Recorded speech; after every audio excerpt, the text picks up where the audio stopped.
mate. Thank you for That's all right. sorting this out. Guys, could you introduce yourself, tell who you are, why you started Resistance? So I'm Vincent, I'm from Save Our Rights UK. Been working all year with Louise May Creffield from Save Our Rights. We started off with about 4,000 people and we're now on to 34,000 people. The reason we do this is because we think that the government measures are disproportionate. They don't stand up to the science that is being maintained. We find that there are inconsistencies everywhere. We find that the evidence is not supportive of the narrative that has been set, and we stand against it. We're finding as time goes on that so many people are of the same opinion. You specialize in legal area, so like people don't understand what are their rights, what they can do legally. What can you advise? So this is about, it's not necessarily as much of a legal prospect as it is of a moral prospect. It's a combined prospect, and the morality of the government has gone out of the window, and the democratic status of the country is slowly diminishing, and we are coming under what we all know to be a dictatorship. As far as legal rights are concerned, we all need to stand together to take back our legal rights and throw the government out if they're going to continue to be a dictatorship to the people. How it can be done? Marches like this, petitions? So protests are very important. A protester is someone who is coming onto the street and opposing what is being said by the government. And you are standing in your authority on the street. You are having a voice, and it's a very important scenario. And it encourages your fellow man and woman to come onto the street with you, and this is how you accumulate numbers, and this is how people join together. It's not just about protesting, it's about communication, it's about community spirit, it's about people getting together and really starting to come away from this isolation and going back to where we used to be, in joining together and speaking to each other, and as much as people do that, they will start to come about what is the truth, and we are being lied to on a national scale. Coming together, there were 3 groups at least today, yes? Everything you said, man, I love you. Mwah! So today, Giza, you started one protest, Occupy the Downing Street, for over 55 days. Yeah. Save Our Rights, and then Stand Up X. So it's about getting everybody It was together. basically, what it was basically, because we started talking when we were down here, and that's it, because it was a relaxed space where we have time to talk, because most of the time when you're doing this, you're running all over the place, get things organised. But down here was a good space where we could actually talk to each other and then get to know each other, and that's where your trust comes in. And I trust this guy. You know, unification of all of these groups is key. You know, this fraction, division is not gonna last. And you know, everyone that wants to compete cannot complete.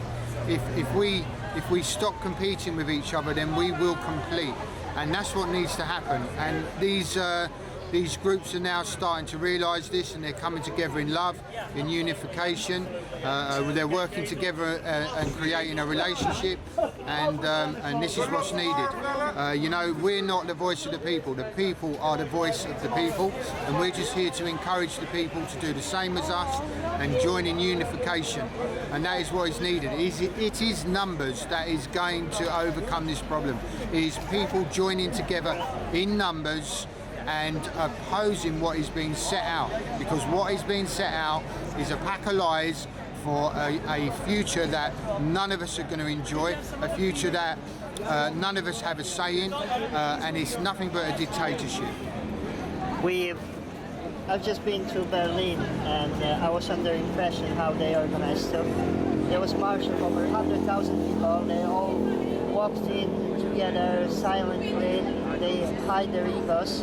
They organized really well. They had their marshal. They kept the order so police wouldn't break their protests. They coordinated with solicitors. They had a hotline. Really, I was impressed. And when I was speaking to them, I interviewed as many as I could. Yeah. They said, we will be here today, tomorrow, and every single day till it's finished. And that's solidarity. I was really impressed. And especially, I think, and myself, I'm Polish. I lived here 13 years, but we know like government can be dodgy. But UK people seems to be too trustful. We got bad history with government because it was oppressing us. We used to live under dictatorship. And German people, they've been under both dictatorships, so Nazis and then Russian occupation. So they can sense the threat. And they are taking this really seriously. They don't want to go back. You could tell. So like, even all like remorses we may have, like Polish, German, British, German, yes. Yeah.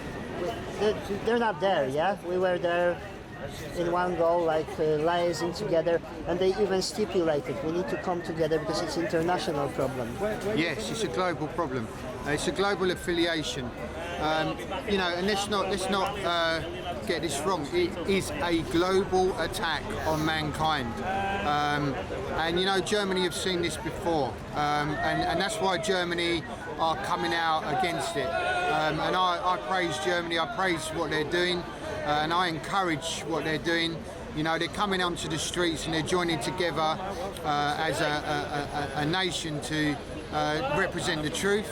And the truth is that even their government cannot be trusted. Their government are lying to them. Our governments are lying to us. And this is going on worldwide. This is not just about the UK. And you know, the UK, we've been far too trusting for many, many years now. We've been indoctrinated so far into a society that is dictated to in everything that we do by our government, and it's time that we realise that our government are rulers and they're not leaders, and they do not have our best interest at heart, and it is only the individual that knows their best interest at heart. And we've got to come away from being dictated to, and we need to take the example of Germany.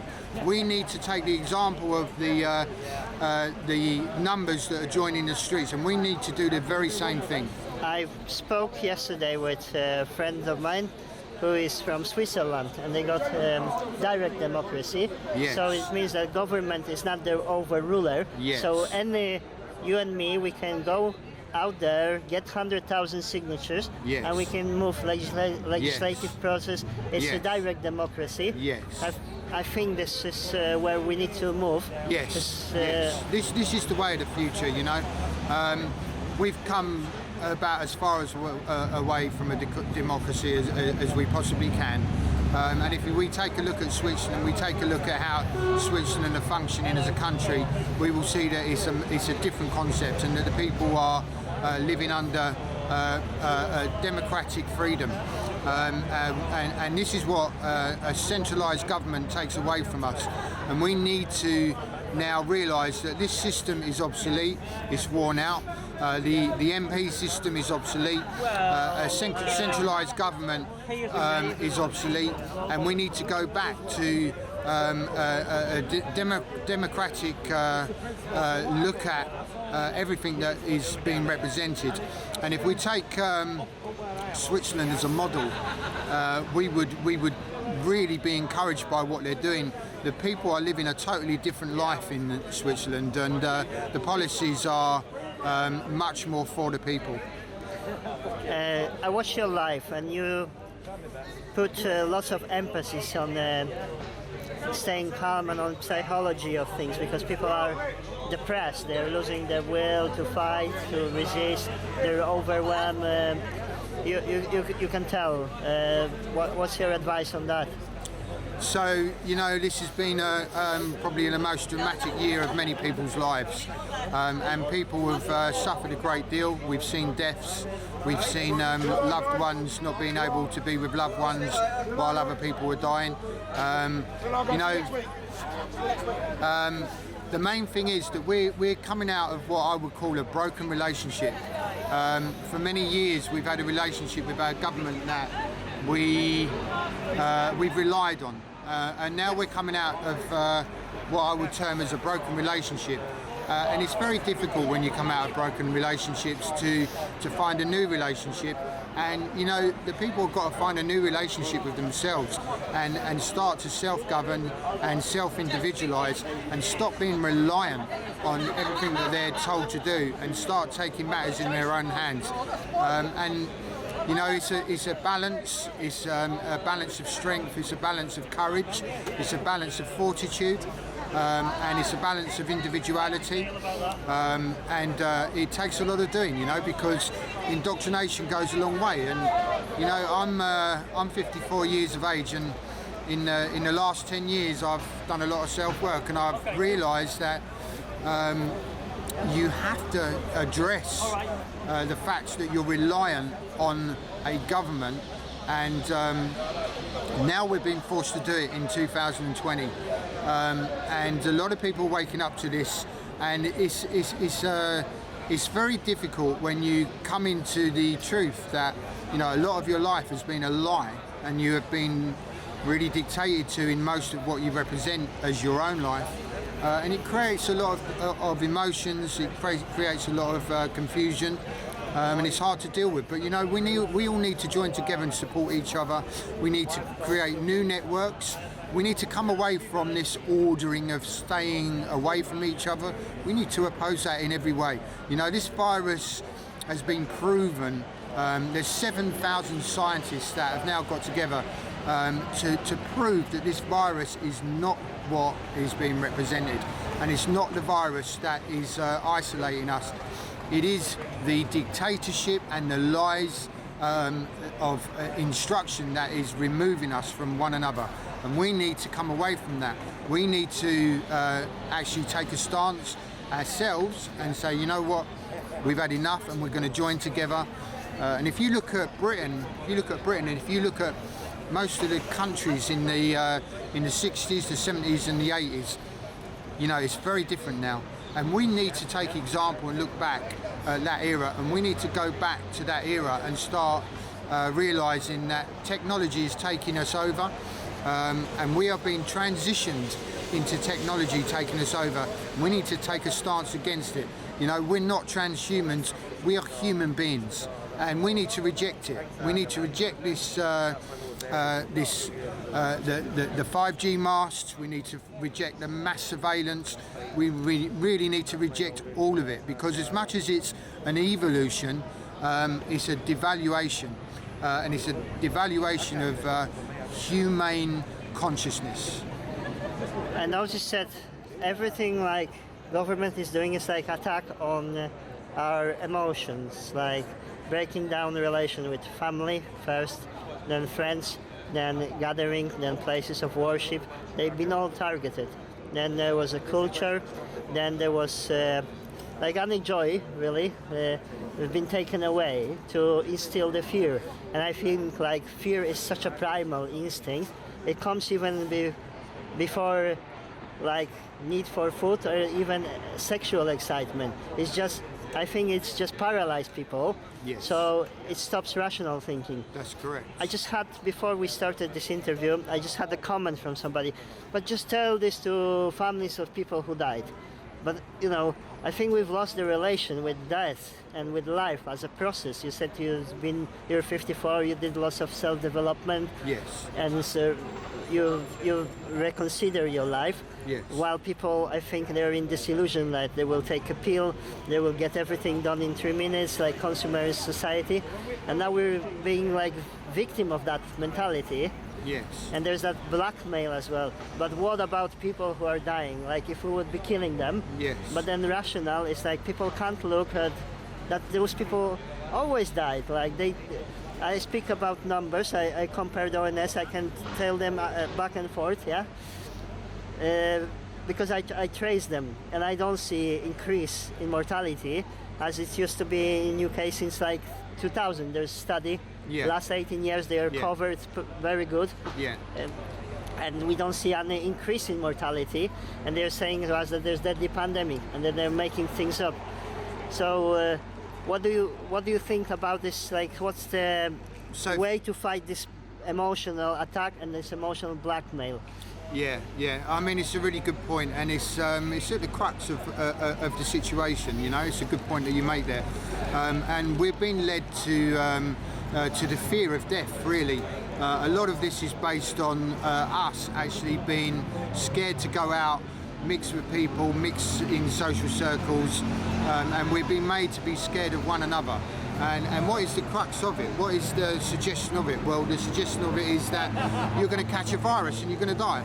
And you know, what's the worst thing that can happen to a person? Well, you know, you can die. So they're promoting that as the fear and the concept of what we must avoid. And this is what has led to this situation. And you know, we're all here to die.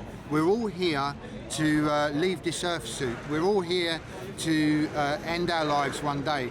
And as soon as we start to be fearful of that and take it as a concept of where we have to avoid life, then we may as well be dead. Because life is for living. Life is for joy. Life is for love. Life is for an everyday concept of being humans, of being together, of being unified. And you know, this being taken away from us is an absolute disaster to every human being, and we need to reject it. We are not here to wake up in the mornings and suffer the thought of the fact that we could go out and catch a particle, one particulate that could possibly kill us. And you know, the numbers are being falsified. We all know the numbers are being falsified. We all know that there are many inconsistencies in the numbers that are represented. And you know, for me, if the government actually produced evidence, absolute evidence, that these numbers were significantly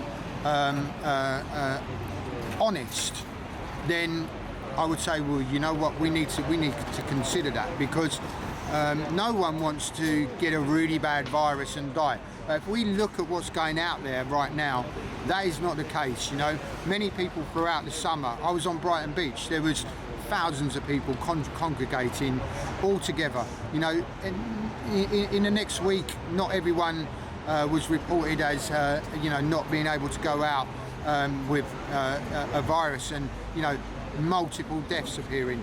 You know, in the Commons last week, Matt Hancock was pressed on by the amount of numbers that he's releasing in comparison to how many people were actually in hospital beds. And you know, his number was, in fact, the number that was given to him, which he didn't want to address, was 422 people. Now, that was only 10 days ago. 422 people are in hospital beds with COVID. What they're representing is a pandemic. This is not a pandemic. We are not into a second wave.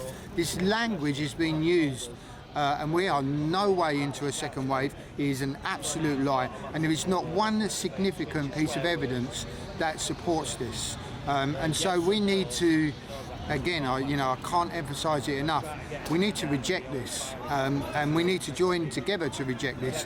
And we really need to start holding these governments who are representing this accountable. Okay, you've got a website with the resources that we can check, and there's Facebook group Save Our Rights. Yeah, so I just want to build like follow-up action, that we do something at the end of this. Yeah, you know, our whole outlook is that we disagree with this, and we want to be there to help people with dealing with this situation, but not only to help people with this whole situation in representing a group, but we actually want an outcome, and we want solutions, and we're working towards solutions. You know, we could be a Facebook group for the next 10 years and just have a place of where people can join together and talk, and that's all very well, but we really need to be working towards solutions.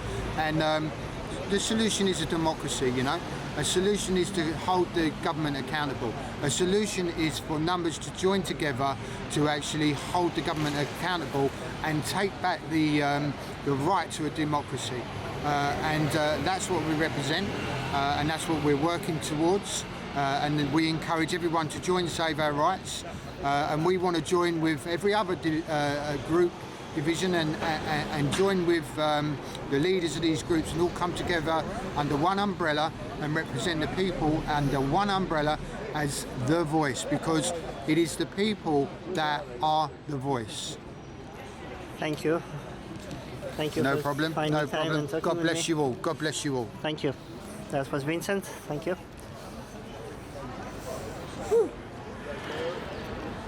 So how many interviews did you get?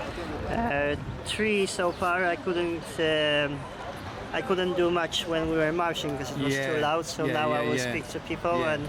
Who do you go out to?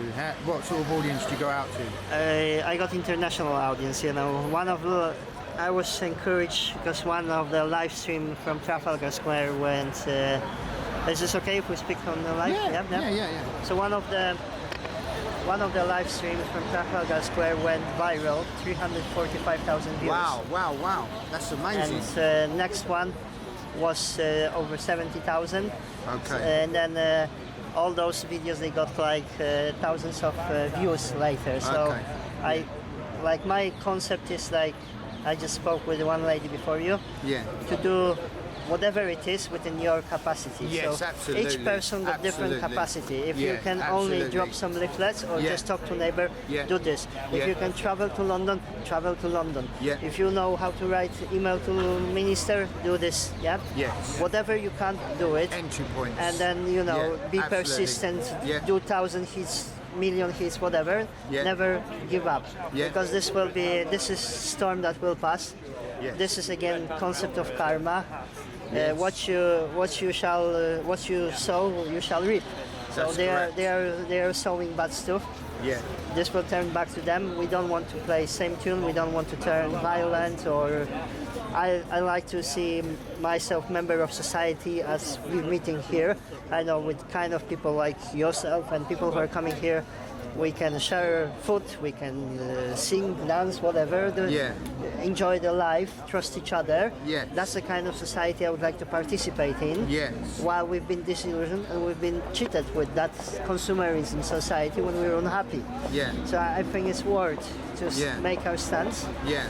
And what I'm doing, I've set myself 2 goals. One is to show what is really going on, so challenging the narrative. That's why I'm live streaming this. It's unedited, raw. If somebody wants to say something opposite, I will not censor. I'm not cutting things so they will That's really please good. my That's narrative. really good. Yeah. If somebody will tell me off, swear at me, whatever, Yeah. I will take it. Yeah. Yeah. But I want to show all sorts of like real journalism. Yeah. I got my stance in this, so I'm not like. How to say no, I'm part of it, so I'm not like just So a you still have a passion for it. I'm Yeah. activist. Yeah. I'm not journalist. Journalists Yeah. would only give you facts. Yeah. Would ask policemen, would ask you, and would ask you bystanders. Yeah. So I'm not just journalist. I'm activist. Yeah. I'm using this technology to show people what is going on. And then the second thing I noticed is we're being attacked and we're being dehumanized. So I want to show real people, or maybe I will ask you. So you told me about your stance, but who are you as a person? Are you a father? Are you... Yeah, I'm a father. You know, I have a daughter. I don't want my daughter growing up into being into a mass surveillance transhumanist society. I want my daughter to grow up into a world that's full of love and freedom, you know. I want the opposite to what they're suggesting. And this is what is being suggested, and this is actually what is being implemented. It's an all-seeing eye. It's mass surveillance. It's an all-seeing eye, and it takes away all your privacy. Wherever you go, you'll be on camera. Wherever you go, you'll be recorded. Wherever you go, you'll have an entry point of maybe, you know, something that you've got on you, which is either going to be a chip or your phone, and you will not be able to function unless you have complied. And it is all about compliance. And the government have brought this into play very sneakily. And you know, let's take away the argument about whether COVID exists or not, because we're past that stage where we need to argue about it. What we need to do is address the sneaky way that the governments are bringing in the enforcement that is co-aligned with this whole COVID, whether it's a hoax or not, whatever you want to call it, yeah, they are being very sneaky about the way that they're bringing in all these legislations very, very quickly and passing them through. You know, on Thursday, our government, the people over there, yeah, Boris Johnson and his the 4 associates, along with the rest of the MPs, have passed a law to say that they can murder and torture the people. Yeah, murder and torture the people. What was called? It was covert intelligence. Covert intelligence legislation. Yeah. This means that they now have the legal right to take you somewhere and torture you and kill you. And the words that are being used here in the legislation are very vague. We've got the word disorder. Disorder? Well, if I was throwing a piece of litter on the floor, am I creating disorder? So should I be taken off and tortured and killed? This is the type of vague legislation that is being put through, and it's being put through under a very, very sneaky concept, and it's all being put through in a disguise of, well, we need to do that now because COVID is a bad thing, and they're persuading the people to live in fear of COVID and really not look at what they're doing behind the scenes. And everyone starts to really need to look at these legislations. These legislations are being passed through 100 miles an hour, and with no scrutiny, with no scrutiny. Look, for example, sometimes it takes 3 years to get one piece of legislation through. It has to be debated, it has to be scrutinised. The MPs have to vote on it. The MPs have to have a discussion on it. It's a really big thing. These laws, so-called laws and legislations, are being literally passed through within a day, and that is what we oppose, and that is what we are coming onto the streets for, because that is stripping the people of their freedoms, and the people don't even realise this. And people really need to wake up to this, because this is your country, and everywhere else in the world it's happening. This is our world, this is our earth. How dare they think that they're going to rush through laws that are going to take away our freedoms? Our freedom is our right. We are sovereign beings. We are here to live on this earth the way that we want to live, within a realm of what I would call maybe common law, which is being not anarchic, and decency obviously has to prevail. But this is taking it to an extreme. And while I'm talking here, we've got some people playing some music. Yes. Which is what we want. Yes. So that's what I wanted to. Like, people don't have that information. They're being misled. Like, 2 things in propaganda is that you operate on emotion, you operate on irrational fear. Correct. You're ramping the panic. That's why there's no discussion. There is book burning.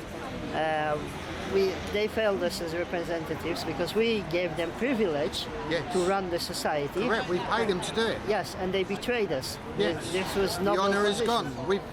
It's like me saying to you, look, I'm going to pay you £10 to do a service for me. Can you do this service? And you say, yes, I can do the service.